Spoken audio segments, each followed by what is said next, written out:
Do you know when you air travel, chances of your airplane getting crash is 1 in 10 million, while when you come to a hospital or get admitted to the hospital for any treatment, there are 30% chances of you having hospital acquired infection.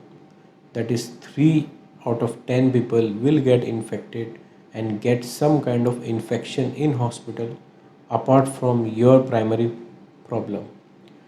That is the status of infection control practices affecting a common person in a developing country. Germs are part of everyday life and are found in our air, soil, water and our bodies. Some germs are helpful, others are harmful. Many germs live in and on our body without causing harm, and some even help us to stay healthy. Only a small portion of germs are known to cause infection, but germs found in the hospital surrounding are mostly infective in nature.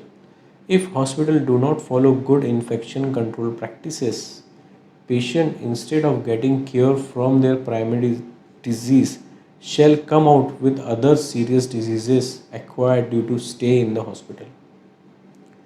So what is hospital acquired infection? It is basically an infection that is acquired in a hospital or health care facility. This facility also includes dialysis unit, OPD or diagnostic lab.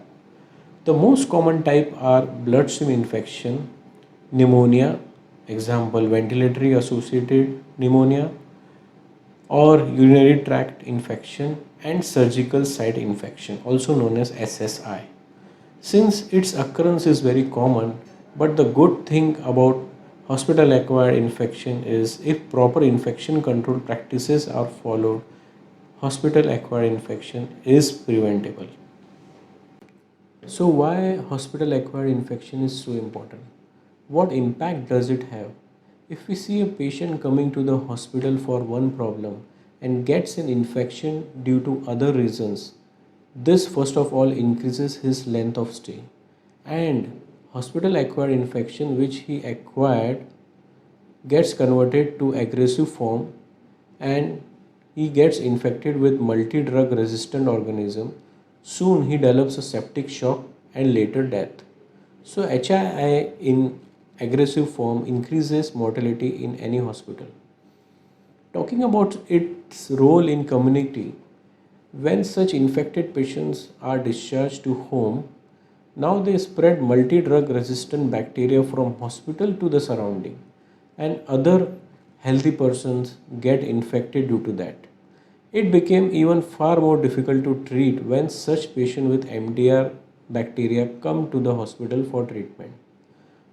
For a hospital with increased HAI rates, it also brings a bad name in a society.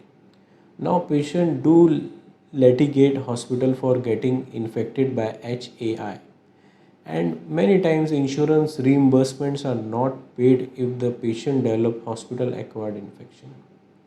NABH or JCI, which are national and international accreditation bodies for hospital, also take HAI very seriously and do not grant their recognition if the hospital found guilty of not following any of the prescribed infection control policies. So poor infection control policy is never a win-win situation for any hospital.